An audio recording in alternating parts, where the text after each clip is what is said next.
नमस्कार, आप सभी का स्वागत है। भोलेनाथ, काल भैरव, आदि योगी, त्र्यंबकम और अर्धनारीश्वर हिंदू धर्म में महादेव के ऐसे कई रूप हैं जिनके बारे में आपने कभी न कभी पढ़ा या सुना अवश्य होगा।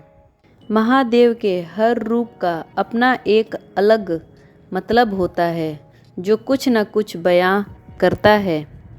भगवान शिव की पूजा सदियों से होती रही है, लेकिन इस बात को बहुत कम लोग जानते हैं कि शिव का एक और रूप है जो अर्धनारीश्वर के नाम से जाना जाता है।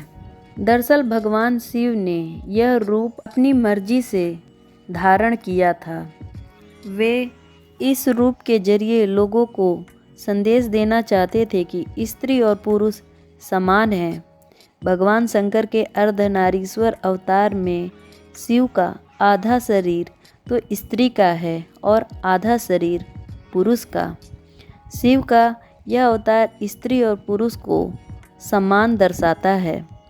समाज, परिवार और जीवन में जितना महत्व पुरुष का है, उतना ही महत्व स्त्री का भी है।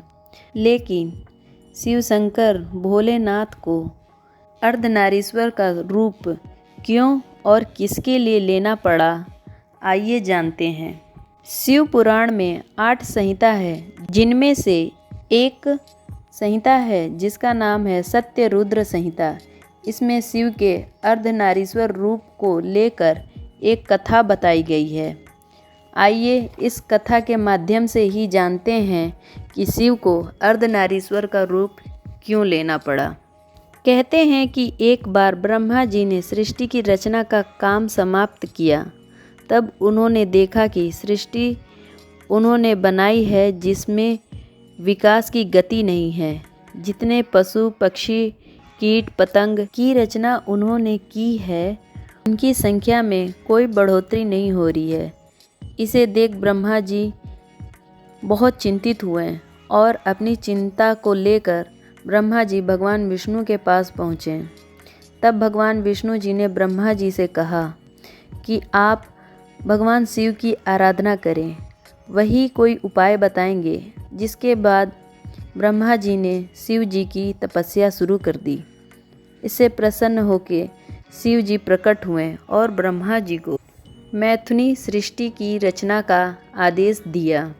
तब ब्रह्मा जी ने शिव जी से पूछा कि ये सृष्टि कैसी होगी और इस सृष्टि का रहस्य समझाएं। ब्रह्मा जी की बात सुनकर तब भगवान शिव ने अपने शरीर के आधे भाग को नारी के रूप में प्रकट किया। तब भगवान शिव के आधे शरीर से उत्पन्न परमेश्वरी ने अपनी आँखों के मध्य भाग से अपनी ही तरह एक शक्ति को उत्पन्न किया।